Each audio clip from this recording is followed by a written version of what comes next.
Hello, ലേണിലേക്ക് എല്ലാവർക്കും സ്വാഗതം. +1 ഫിസിക്സിലെ ഒന്നാമത്തെ ചാപ്റ്റർ ആയിട്ടുള്ള യൂണിറ്റ്സ് ആൻഡ് മെഷർമെൻ്റ് ആണ് നമ്മളിന്ന് നോക്കാൻ പോകുന്നത്. +1 പഠിച്ചുകൊണ്ടിരിക്കുന്ന വിദ്യാർത്ഥികൾക്കും HSIക്ക് പ്രിപ്പയർ ചെയ്യുന്ന ഉദ്യോഗാർത്ഥികൾക്കും ഈ ക്ലാസ് വളരെ പ്രയോജനമായിരിക്കും. അതുകൊണ്ട് തന്നെ ഇത് പൂർണ്ണമായും കേൾക്കാൻ ശ്രമിക്കുക. നമുക്ക് ചാപ്റ്ററിലേക്ക് പോകാം അല്ലേ. Physical quantity. എന്താണ് ഫിസിക്കൽ ക്വാണ്ടിറ്റി? ഫിസിക്സിൻ്റെ നിയമമോ ഈ ലോകത്തിൻ്റെ നിയമം വിശദീകരിക്കാൻ നമുക്കൊരു ക്വാണ്ടിറ്റിയെ മെഷർ ചെയ്യാൻ പറ്റുന്നുണ്ടെങ്കിൽ അത്തരത്തിൽ മെഷർ ചെയ്യാൻ പറ്റുന്ന ക്വാണ്ടിറ്റികളെയാണ് നമ്മൾ ഫിസിക്കൽ ക്വാണ്ടിറ്റി എന്ന് പറയുന്നത്. എന്താണ്? മെഷർ ചെയ്യാൻ പറ്റുന്ന ക്വാണ്ടിറ്റികളെയാണ് ഫിസിക്കൽ ക്വാണ്ടിറ്റി എന്ന് പറയുന്നത്, which we describe the laws of physics. Okay, അതിൻ്റെ ഉദാഹരണങ്ങൾ നോക്കൂ. ലെങ്ത്, മാസ്, ടൈം, ഫോഴ്സ്, ഇതെല്ലാം തന്നെ നമ്മൾ മെഷർ ചെയ്യാൻ പറ്റുന്ന ക്വാണ്ടിറ്റികളാണ്. ഇവിടെ ഞാൻ ലെങ്ത് എഴുതിയപ്പോൾ നോക്കൂ 2 മീറ്റർ, മാസ് എഴുതിയപ്പോഴോ 5 കിലോഗ്രാം.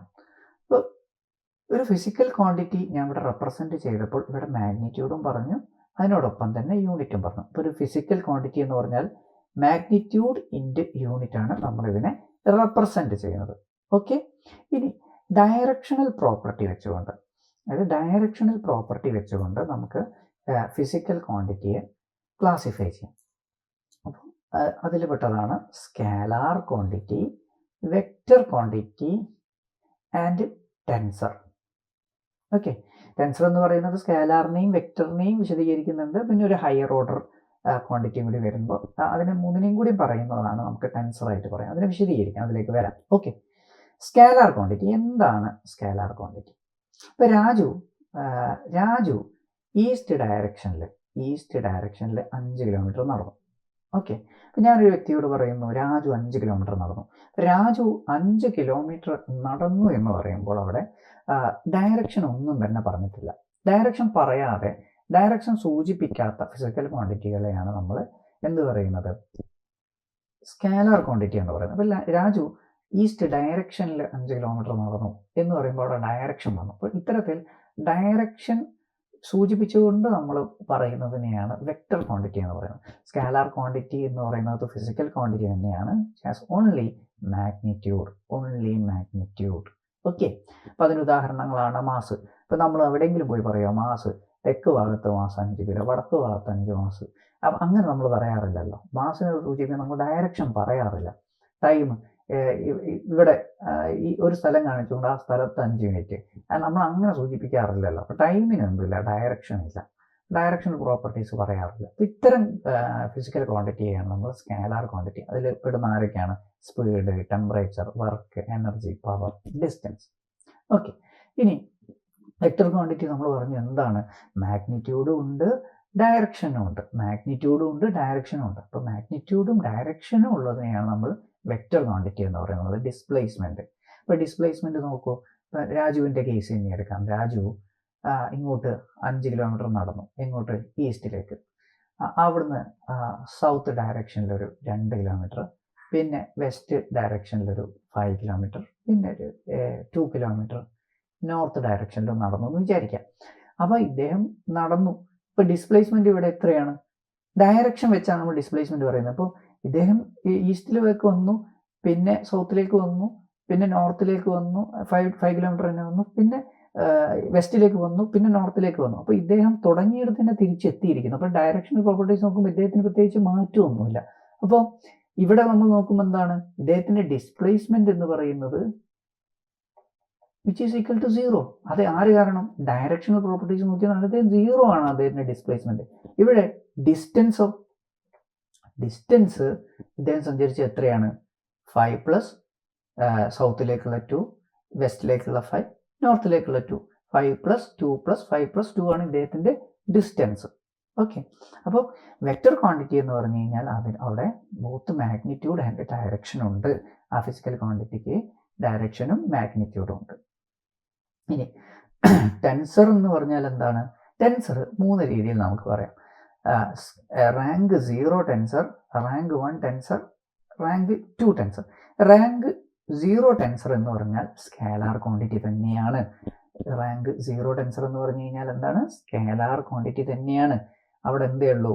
മാഗ്നിറ്റ്യൂഡ് മാത്രമേ ഉള്ളൂ, ഡയറക്ഷൻ ഇല്ല. ഉദാഹരണത്തിന് ടെമ്പറേച്ചർ ഒരു റാങ്ക് 0 ടെൻസറാണ്. ഇനി റാങ്ക് 1 ടെൻസർ എന്ന് പറഞ്ഞാൽ ഒരു വെക്റ്റർ ക്വാണ്ടിറ്റിയാണ്.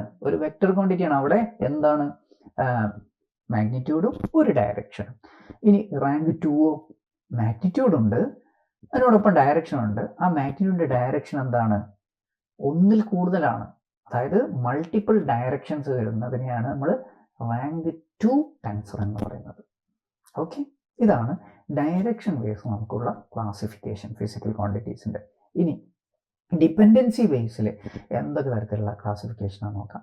ഡിപ്പെൻഡ് ചെയ്യുന്നതിന് ഇപ്പോൾ ഫിസിക്കൽ ക്വാണ്ടിറ്റിയുടെ ഡിപ്പെൻഡൻസി. അപ്പോൾ ആദ്യം ഫണ്ടമെൻ്റൽ അഥവാ ബേസ് ഫിസിക്കൽ ക്വാണ്ടിറ്റി.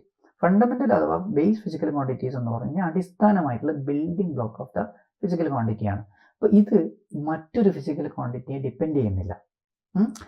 നോക്കൂ, ലെങ്ത് എന്ന് പറയുന്നത് ഒരു ബേസ് യൂണിറ്റ് ആണ്, അല്ലെങ്കിൽ ബേസ് ഫിസിക്കൽ ക്വാണ്ടിറ്റിയാണ്. യൂണിറ്റ് അല്ല, ബേസ് ഫിസിക്കൽ ക്വാണ്ടിറ്റിയാണ്.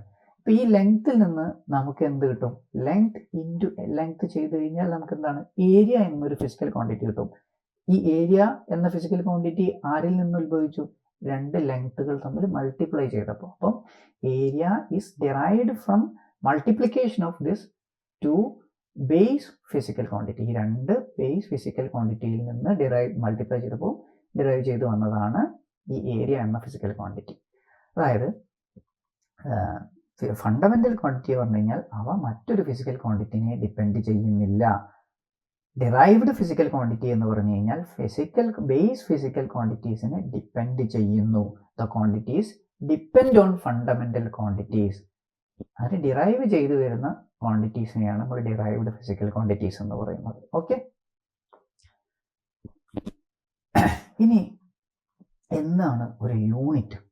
ഇപ്പം യൂണിറ്റ് എന്താ? ഇപ്പം നേരത്തെ നമ്മൾ പറഞ്ഞു ഒരു വസ്തുവിൻ്റെ മാസ് പറയുമ്പോൾ വെറും 5 എന്ന് പറഞ്ഞിട്ട് കാര്യമില്ല, അത് ആളുകൾക്ക് മനസ്സിലാവില്ല. അപ്പം ഞാൻ എവിടെയെങ്കിലും പോയിട്ട് 5 എന്ന് പറയുന്നതിൽ ഒരു അർത്ഥവുമില്ല. അപ്പം അതിനൊരു കോമൺ സ്റ്റാൻഡേർഡ് വേണം, അല്ലെങ്കിൽ ഒരു റെഫറൻസ് വേണം. എല്ലാവർക്കും അറിയുന്ന ഒരു റെഫറൻസ് വേണം. 5 എന്ത് എന്ന് പറയാൻ പറ്റണം, 5 കിലോഗ്രാം എന്ന് പറയാൻ പറ്റണം. അല്ല, 5 എന്ന് പറയുന്നത് എന്താണെന്ന് മനസ്സിലാവില്ല. അപ്പോൾ ഒരു സ്റ്റാൻഡേർഡ് മെഷർമെൻറ്റ് വേണം, ഒരു കോമൺ റെഫറൻസ് പോയിന്റ് വേണം.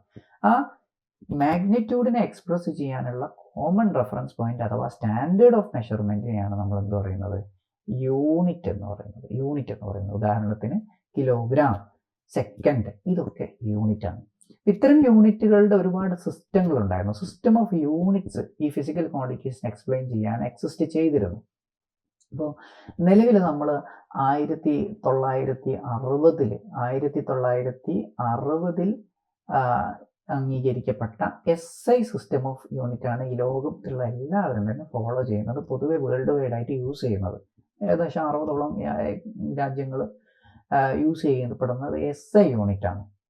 ഇനി ഈ SI യൂണിറ്റിൻ്റെ ഏത് കോൺഫറൻസിലാണ്? CGPM എന്ന 11th കോൺഫറൻസിലാണ് 1960 ഒക്ടോബർ മാസം CGPM എന്ന 11th കോൺഫറൻസിലാണ് SI യൂണിറ്റ് അംഗീകരിക്കപ്പെടുന്നത്. ഓക്കെ, അതിനു മുമ്പ് നമ്മൾ ഓൾഡ് സയൻറ്റിഫിക് യൂസ് നമ്മൾ CGS ആയിരുന്നു യൂസ് ചെയ്തത്. പിന്നെ ഈ ബ്രിട്ടൻ USA ഒക്കെ FPS യൂസ് ചെയ്തിട്ടുണ്ട്, MKS യൂസ് ചെയ്തിട്ടുണ്ട് ഒരു ഏർലി സയൻറ്റിഫിക് യൂസിൻ്റെ പർപ്പസ്. പിന്നെ മോഡേൺ കാലഘട്ടത്തിൽ ഇപ്പോഴത്തെ കാലത്ത് വേൾഡ് വൈഡ് സ്റ്റാൻഡേർഡായിട്ട് നമ്മൾ SI യൂണിറ്റാണ് യൂസ് ചെയ്യുന്നത്. അപ്പോൾ നമുക്ക് ഇതിനകത്ത് എന്താ മാറ്റം? ഇവരുടെ സ്ഥലങ്ങളോ അല്ലെങ്കിൽ കാലഘട്ടത്തിനോ മാറ്റം അല്ലാതെ തന്നെ ഇവരുടെ യൂണിറ്റുകളുടെ മാറ്റം നോക്കും. യൂണിറ്റ് നോക്കുക, ഇവിടെ സെൻറ്റിമീറ്ററിലാണ് ഏതിലുള്ളത്? CGSൽ ലെങ്ത് മെഷർ ചെയ്തത്. നേരെ FPS വരുമ്പോൾ അത് ഫൂട്ടിലാണ്, MKSലേക്ക് വരുമ്പോൾ അത് മീറ്ററിലേക്കായി, SIയിലേക്ക് വരുമ്പോൾ മീറ്ററിലേക്കായി. അപ്പോൾ ഇത് വ്യത്യാസങ്ങളുണ്ട്, ഇവരുടെ സ്റ്റാൻഡേർഡൈസേഷന് വ്യത്യാസമുണ്ട്. അപ്പോൾ ഈ 1960 ഒരു SI യൂണിറ്റ് എന്നുള്ളൊരു സംവിധാനത്തിലേക്ക് എത്താനുള്ള കാരണം തന്നെ ശാസ്ത്രം ഇത് മനസ്സിലാക്കിയത് കൊണ്ടാണ്. വ്യത്യസ്ത തരത്തിലുള്ള സിസ്റ്റം ഓഫ് യൂണിറ്റ് യൂസ് ചെയ്ത് തന്നെ ശാസ്ത്രങ്ങളുടെ അറിവുകളുടെ കൈമാറ്റത്തിനും വളർച്ചയ്ക്കും അത് ബുദ്ധിമുട്ടാവും. അപ്പോൾ അതുകൊണ്ട് തന്നെ ഒരു സ്റ്റാൻഡേർഡൈസ്ഡ് ലോകം എമ്പാടും ഉപയോഗിക്കുന്ന തരത്തിലുള്ള ഒരു സ്റ്റാൻഡേർഡൈസേഷൻ കൊണ്ടുവരുന്നതാണ് ഇൻ്റർനാഷണൽ സിസ്റ്റം ഓഫ് യൂണിറ്റ്സ് അഥവാ SI യൂണിറ്റ് എന്ന് പറയുന്നത്. ഈ SI യൂണിറ്റ് ഇവോൾവ് ചെയ്തത് നമ്മളുടെ MKS യൂണിറ്റ് എന്നാണ്.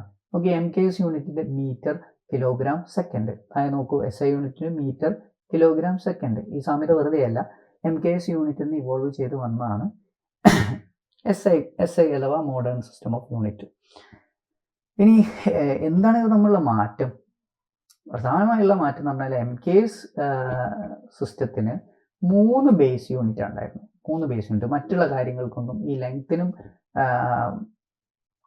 ലെങ്തിനും മാസിനും അതുപോലെ ടൈമിനും യൂണിറ്റ് ഉണ്ടായിരുന്നു. അല്ലെങ്കിൽ അപ്പുറത്തേക്ക് മറ്റ് യൂണിറ്റുകളൊന്നും തന്നെ MKSന് സ്റ്റാൻഡർഡൈസ് ചെയ്തിട്ടില്ല.